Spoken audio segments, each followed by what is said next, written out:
anywhere. Yes, thank you.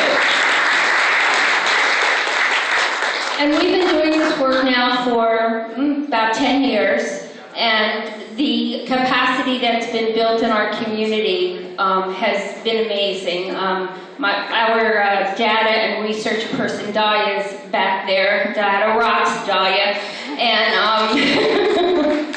And she tracks and will show us and shows us how the number of children with disabilities that are participating in programs throughout our community has consistently increased over the years, which has always been a problem for many families who had children who needed after school and other kind of programs and couldn't find somebody to say yes. So we're very proud to be a part of that effort.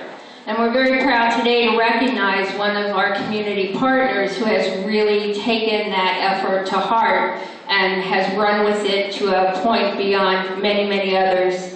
And we are so pleased to recognize today Hope for Miami. And I'm going to ask Yvonne and Rick Sawyer to come up, and also Myra and her mom if she would like.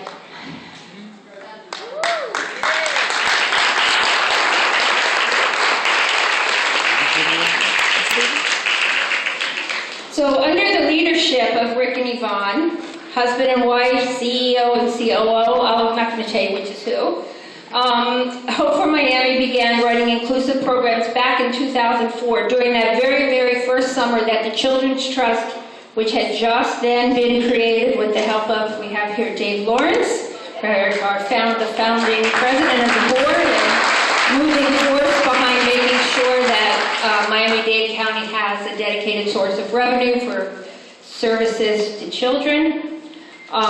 During that very first summer, when the very first services were being provided, there was a site supervisor who worked during the year at the school system who was fluent in American Sign Language, who was working for Hope for Miami.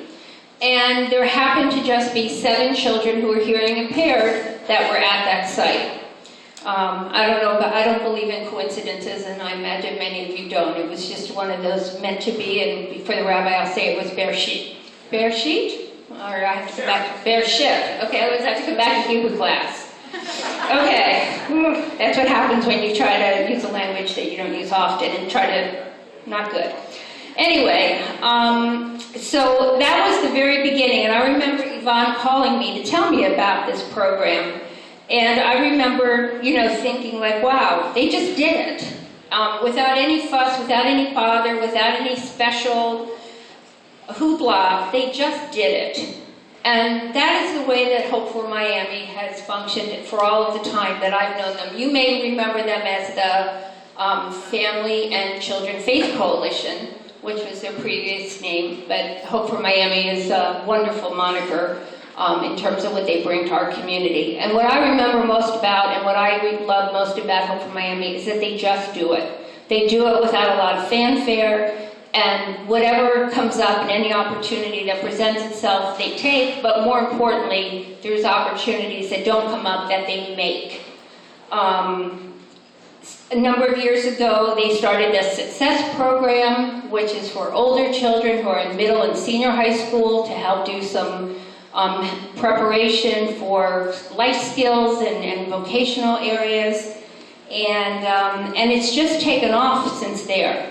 The Children's Trust asks, and will be asking, that every one of the programs that it serves have and includes at least 10% of their children have disabilities. At Hope for Miami, that number already exceeds 30%. It's amazing. So, give me 1 minute.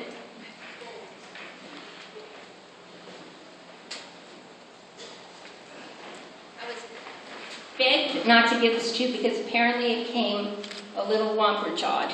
This is one of those Newton's cradle. If you don't know what that is, it's the thing that has the 5 balls and they let them go. And so we thought that was a great sign for impacting inclusion, and it even has a special plaque on it for you. But apparently in transit, it got tangled to the point that everybody who tried this morning to untangle it couldn't do it. So we will be replacing this for you so that you will have it. And I'm going to turn this microphone over to Yvonne or Rick, or both, who will tell you about one of their champions, Myra, who has been an integral part of this progression for them at Hope for Miami.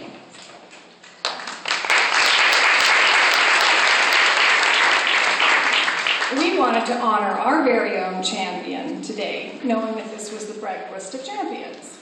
So we've nominated Myra Sanabria. She began to volunteer for us in that very first summer in 2004, when she was in college. She went to Johnson & Wales and got her degree in culinary arts.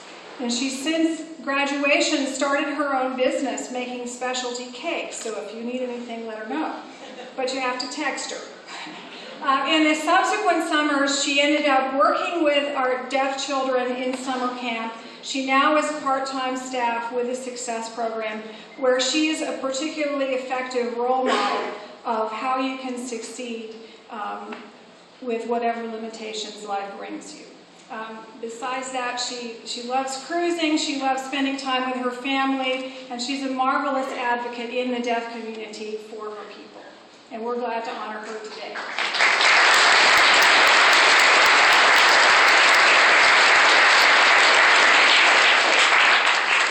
I want to thank everybody for being here.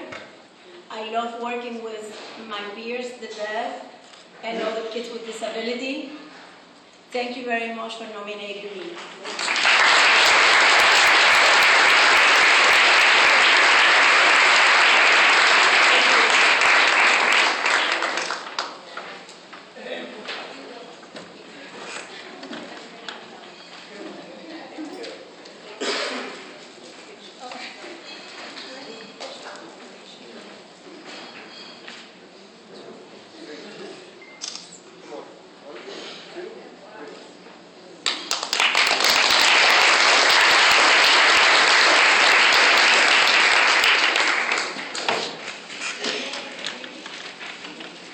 So last year we also initiated the Megan Hill Spirit Award in memory of a very good friend of ours and